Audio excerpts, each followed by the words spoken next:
Olá! A pele é o maior órgão do corpo humano. Ela é responsável por nos proteger contra vírus, bactérias e também regula a temperatura do nosso corpo. Por isso, a gente deve cuidar muito bem da nossa pele, porque as doenças causam muito desconforto, inchaço, inflamação, irritação, queimação. E nem os bebês escapam deste desconforto no primeiro ano de vida.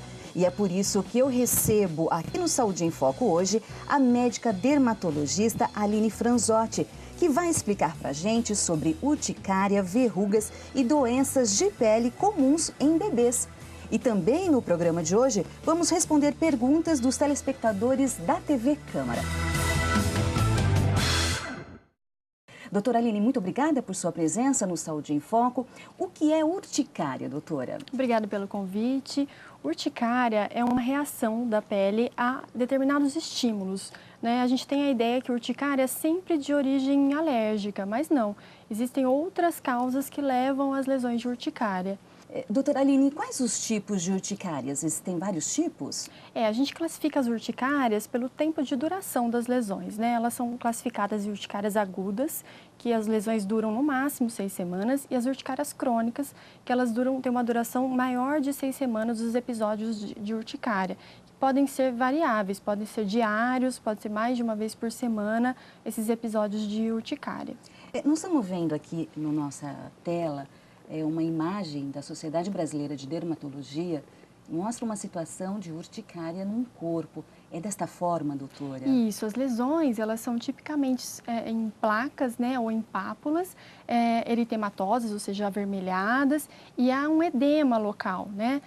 Tem uma característica importante do prurido, da coceira nas lesões, né? Então, nesse caso, essa doença provoca essa coceira. Esse tipo de lesão, é uma lesão típica de urticária, né? A palavra urticária vem da lesão que ela é produzida por uma planta que chama urtica, né? E o contato da pele com essa planta leva a esse tipo de lesão. É uma lesão vermelha em placas ou pápulas e um edema local, né? Por isso que a origem do nome da doença urticária vem dessa lesão típica dessa planta que chama urtica. Esse caso já está uma infestação grande ou não? Ela já começa assim, desta forma, quer dizer, em uma grande região do corpo? As urticárias, elas podem ter diversas extensões, né? A gente tem vários tipos de urticária. Por exemplo, tem urticárias que são urticárias de pressão, que a gente chama. São urticárias que são desencadeadas pela pressão em determinado local da pele. Nesse caso, as urticárias vão ser localizadas. Existem as urticárias que dão lesões no corpo todo. Nesse caso, são as urticárias agudas, que são muito relacionadas à parte alérgica. Então, ao consumo de alguns alimentos e medicamentos que dão lesões típicas de urticária, mas assim, espalhadas no corpo todo. A gente tem uma outra imagem aqui, aí esse inchaço no lábio. Isso a gente chama de angioedema. O que é isso? É como se a urticária há um edema, ou seja, um inchaço nessa pele. O angioedema é um passo a mais dessa urticária, é quando esse edema se dá em mucosas, né? Então, em boca, em região genital, em mãos, em pés. Então, é como se fosse uma graduação dessa urticária. Ela ocorre em 50% dos casos de urticária. Pode ocorrer a reação de angioedema, que é esse edema em mucosas e principalmente de boca, região palpebral, mãos e região genital. E o tratamento é algo complicado, demorado? É importantíssimo na urticária a gente saber qual é a causa da urticária, né?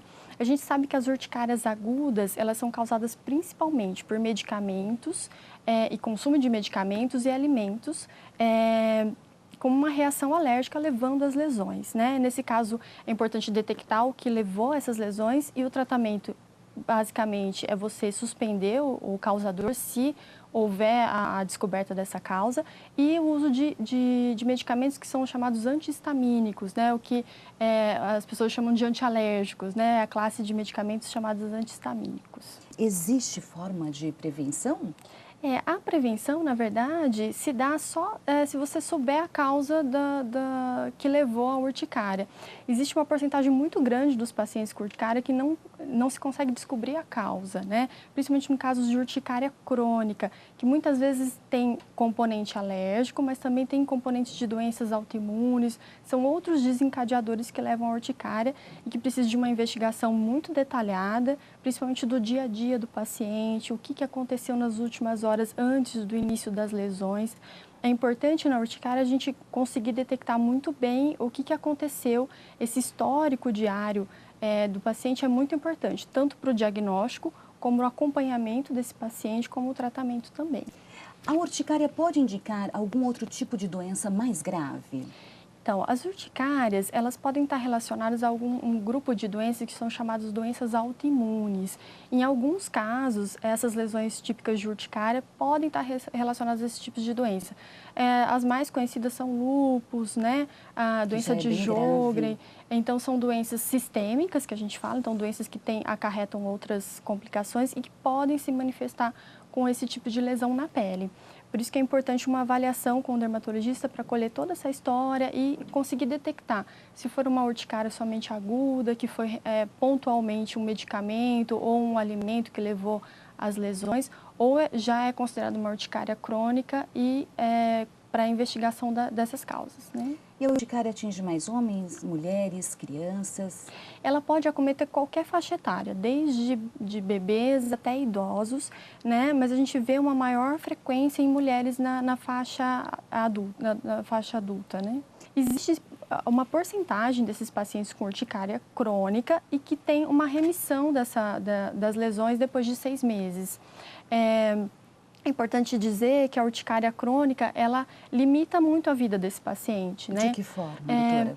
As lesões aparecem subitamente, muitas vezes aqueles pacientes que progridem com as lesões de angioedema, que a gente explicou anteriormente, que são aquele inchaço súbito de mucosas, de boca, de olhos, incomoda principalmente pelo prurido, pelos sintomas que acometem esse paciente e a frequência com que esses sintomas aparecem. Então, às vezes até semanalmente. Então, é importante o acompanhamento, o ajuste da medicação para esse paciente para que ele tenha uma melhor qualidade de vida. Outro problema muito comum na pele são as verrugas. E verruga não é uma coisa só, existem vários tipos. Como são? Como a gente pode identificar? Bom, as verrugas são lesões de pele causadas por alguns vírus, né? Há vários grupos de vírus que podem infectar a pele e causar as verrugas, né?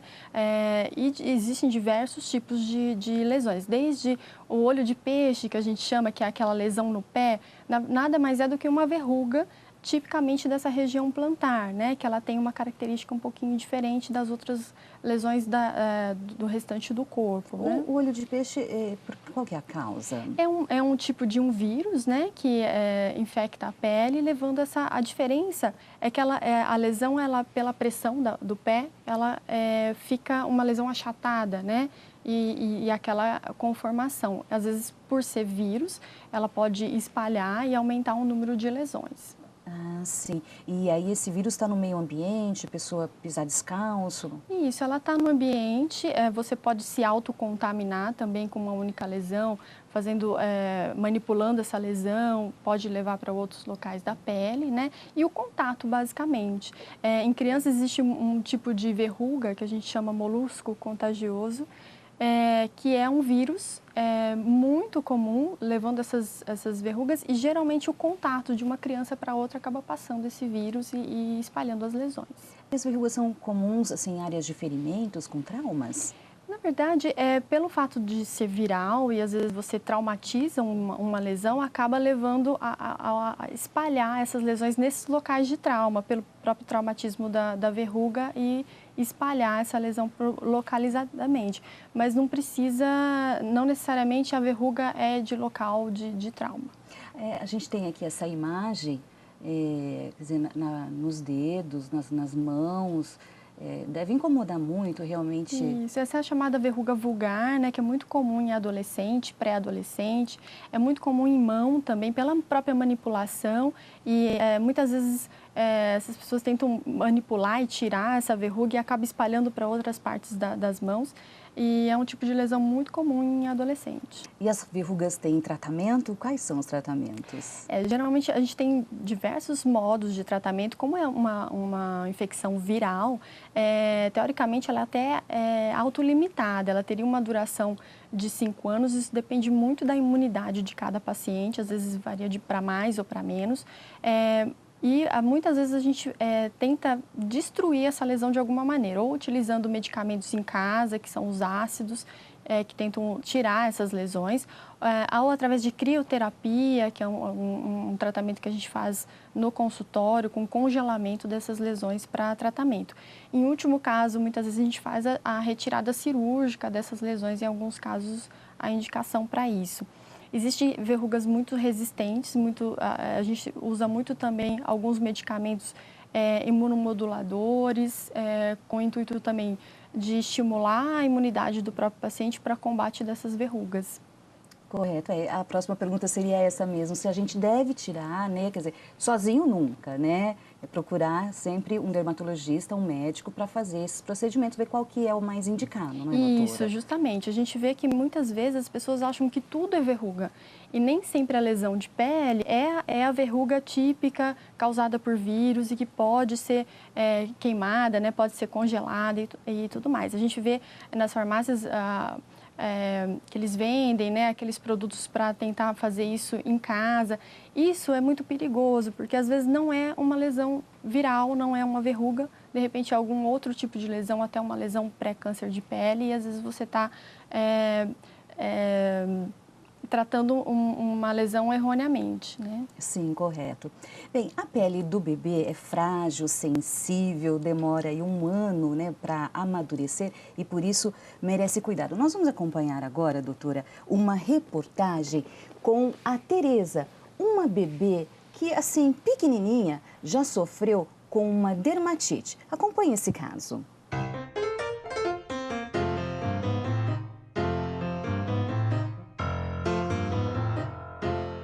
Quando a Tereza tinha 6 meses e meio, mais ou menos, eu voltei a trabalhar e daí 1 semana eu comecei a notar que a pele dela na perna começou a ficar mais grossa. E a gente tentou passar o hidratante, foi dando banho com sabonete normal, para ver se sumia isso. Mas com o tempo passou para outra perna e tomou conta dos braços e o corpinho dela ficou todo muito grosseiro e um pouco vermelhinho. A gente foi atrás de uma dermatologista, ela não conseguiu fechar um diagnóstico, não satisfeita, nós procuramos uma segunda opinião. Então, essa segunda dermatologista me disse que ela tinha uma dermatite atópica, que é comum em bebês, principalmente nessa idade que ela tinha. A gente chegou a cogitar que fosse estresse, mas, enfim, começamos a tratar com hidratante, com algum creminho que a dermatologista passou. E depois de 1 semana ou 2 do tratamento, o corpo dela voltou ao normal, mas, de acordo com essa dermatologista, esse tratamento tem que ser contínuo e durante toda a vida dela. E geralmente depois dos 4 ou 3 anos de idade, segundo a dermatologista, passa.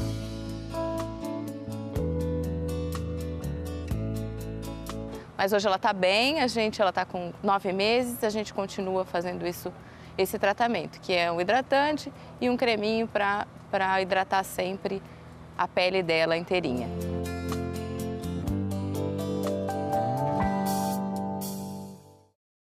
Nós vimos a reportagem com a Tereza, uma bebezinha que enfrentou um problema de pele. Que bom que ela já está bem e a mamãe Ariana foi muito cuidadosa. Doutora, quais são as doenças mais comuns no primeiro ano de vida de um bebê? No primeiro ano de vida, a gente percebe uma maior frequência nas reações alérgicas nessa pele, as infecções bacterianas, que a gente chama de impetigo, a dermatite atópica e a dermatite seborreica. A dermatite atópica, ela é a mais comum? Como é? A dermatite atópica é muito comum nessa faixa etária. No primeiro ano, começam as primeiras manifestações da dermatite atópica. É uma doença de pele relacionada à composição da pele. uma doença que o nenê nasce com esse tipo de lesão, é uma doença inflamatória da pele, está relacionada muito com as doenças alérgicas. Então, o paciente que tem a dermatite atópica é um paciente com uma maior propensão às alergias de um modo geral. 50% desses pacientes com dermatite atópica, eles têm algum tipo de alergia respiratória associado e falta alguns componentes da pele de forma... a gente produz alguns componentes na pele que fazem a proteção dessa pele. Quem tem a dermatite atópica, ela tem a deficiência na produção desses componentes e a pele é um pouquinho mais sensível, é uma pele mais ressecada e mais propensa a alguns tipos de lesões que são típicas do atópico. É uma doença crônica, geralmente há uma melhora com o decorrer da idade, é uma melhora na fase adulta, geralmente as lesões são mais graves na infância, mas existem casos de doenças, das lesões se cronificarem e ficarem graves até na fase adulta. E a dermatite atópica pode vir acompanhada de asma e rinite, por exemplo? Isso, então 50% desses pacientes que têm a dermatite atópica têm alguma manifestação de reação alérgica, né? Ou rinite ou asma. Há um componente também genético, então a gente vê muito que os pais têm uma história familiar de algum tipo de alergia, ou respiratória, ou mesmo da própria dermatite atópica, levando a uma maior chance do bebê ter ou não dermatite atópica. Tem os últimos estudos dizendo que há uma maior chance de mães atópicas e alérgicas transmitirem a chance de um bebê nascer com a dermatite atópica. Existem alguns estudos dizendo que a suplementação de lactobacilos nessas gestantes poderiam diminuir a chance de o bebê nascer com esse tipo de dermatite. É importante a gente orientar muito bem essa mãe e saber que a questão do cuidado diário dessa pele é muito importante. A gente tem que saber que essa pele ela não tem os componentes todos os componentes de proteção, então é importante a hidratação da pele e a recomposição dessa pele com hidratantes específicos para quem tem dermatite atópica. Esses hidratantes, eles possuem componentes que tentam repor o que essa pele não produz. Então, um banho mais não tão demorado, não utilizar muito sabonete, esfregar muito essa pele, não utilizar buchas. Existem sabonetes específicos para essa pele para evitar que se retire o restinho de gordura que a pele já produz de forma deficiente. Então, quanto mais você esfregar essa pele, usar muito componente que tire essa gordura que protege a pele, a hidratação da pele, essa criança vai ter mais lesões. Então, um banho mais curtinho, uma água não tão quente, uma água mais morna, não utilizar bucha, utilizar, logo em seguida do banho, utilizar os hidratantes específicos para essa pele. No caso das lesões, já no momento de crise, a gente usa medicamentos para tentar reverter essas lesões já instaladas. Outro problema nas crianças é a dermatite seborreica, que muita gente fala, é conhecida como crosta. Isso, a dermatite seborreica é uma doença muito comum também no primeiro ano de vida. Ela é caracterizada por lesões avermelhadas, descamativas, né? E pode acometer a região do couro cabeludo, formando realmente crostas nessa região da cabeça. E pode acometer também região de dobras, principalmente a área de fraldas também. Quer dizer, não ocorre só na área da cabeça, pode ocorrer em outras partes do corpo. Isso, pode acometer áreas de dobras, principalmente na região de fraldas, e couro cabeludo são as regiões mais comuns. E ela é contagiosa? É sinal de falta de higiene ou não, doutora? Na verdade, o que se sabe é que o hormônio produzido pela mãe, nos primeiros anos, primeiras semanas de vida, pode estimular a produção das glândulas sebáceas nessa criança. Então, é um hiperestímulo dessas secreções das glândulas sebáceas, levando à formação dessas lesões. Uma outra doença de pele nos bebês é o impetigo, um nome diferente, né, doutora? O que é essa doença? O impetigo é uma infecção na pele por bactérias, né? Ela pode ocorrer no período neonatal, né, no primeiro ano de vida, como pode acontecer também na infância e na pré-adolescência. Elas são causadas pela mesma bactéria. No período neonatal, a diferença é que geralmente as lesões são um pouco mais, podem ser até bolhosas, formação de crostas, em região perto de orifícios nasais, e boca são mais comuns. né? Como a gente vê aqui, tem essa imagem, doutora, é assim que se apresenta? Isso, ela é uma lesão que ela pode ter essa vermelhidão, essa formação de crostas e muitas vezes pode até formar bolhas nessa região. Na fase pré-adolescente, na infância, ela pode ser até extremamente contagiosa no colégio, o contato de uma criança para a outra pode passar... essa forma de contágio? Isso, pode passar essa bactéria de uma lesão de uma pessoa para outra. Olha, a gente vê essa outra imagem também. Isso, é muito comum nessa região perinasal, periorifícios, né, onde a quantidade dessas bactérias são maiores, levando às lesões. Imagina um bebê com um probleminha desse, como deve, né, sofrer, né, doutora? O tratamento é simples, geralmente se usa antibióticos tópicos, são suficientes. Em alguns casos é necessário via oral, mas é um tratamento bem eficaz e fácil. Bom, como nos prevenir então dessa bactéria que causa esse impetigo? Na verdade, esse tipo de bactéria, ela já está na nossa pele. É uma bactéria que ela já está na microbiota da nossa pele, a Staphylococcus aureus, mas por algum motivo essas bactérias se proliferam mais nessas crianças. O tratamento é por antibióticos e a prevenção seria mais uma higienização, manter uma higienização adequada.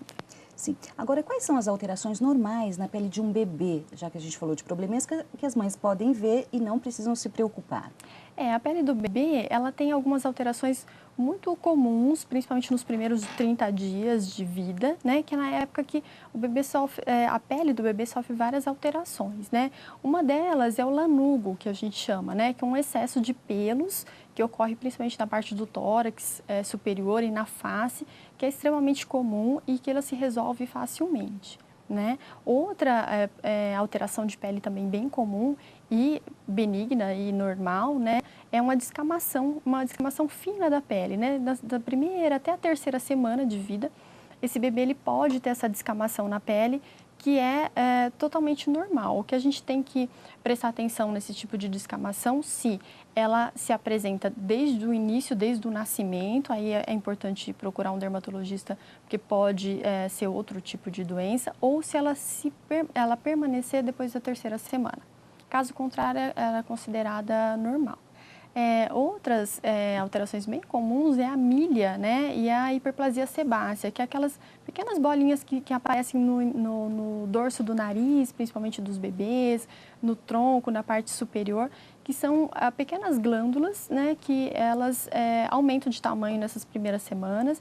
É totalmente normal e também não precisa de nenhum tratamento, elas evoluem espontaneamente. Com relação ao uso de lenço umedecido nos bebês, tudo bem usar?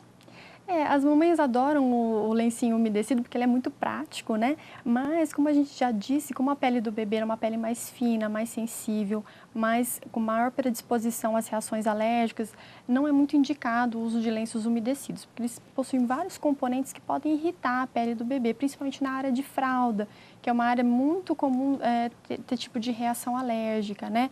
Então, o ideal, o mais indicado é utilizar para a limpeza desse local somente água morna e um pouquinho de algodão. Doutora Aline, agora nós vamos acompanhar perguntas dos nossos telespectadores. A dona Neide. As manchas, né, que saem em mim e não é meio de sarar, né?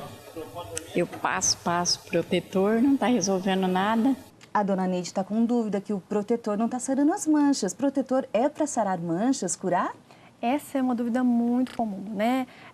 Com a idade, com os anos todos de exposição solar, a pele ela vai sofrendo diversas alterações, dentre elas as manchas, né? Em região de área fotoexposta, principalmente nos braços. Então, os pacientes mais idosos, eles costumam ter essa queixa dessas manchas e tem esse mito de achar que o protetor solar vai tratar essas manchas. Na verdade, o protetor solar, ele é eficaz, principalmente para que não haja piora dessas manchas e que principalmente previna o aparecimento de lesões pré-cancerosas, pré-câncer de pele, né? Mas as manchas já formadas, elas não saem com o uso do protetor solar. Ele simplesmente evita que apareçam novas lesões e protege de lesões pré-câncer. Doutora, nós vamos agora a mais uma pergunta do Rodrigo. O que pode ser prejudicial para pessoas que ficam expostas ao sol o dia todo?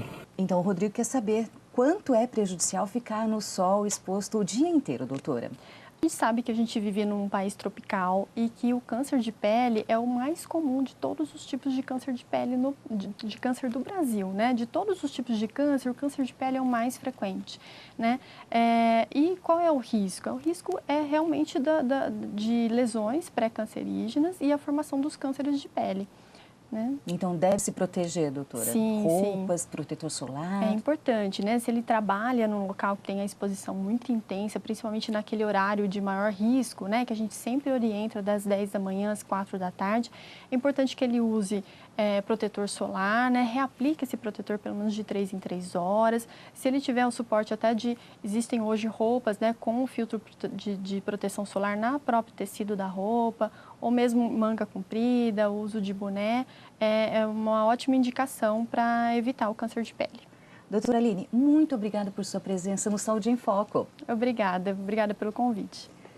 Então, hoje no Saúde em Foco a gente falou sobre pele, o maior órgão do corpo humano. Espero que você tenha gostado e até o próximo programa. Tchau!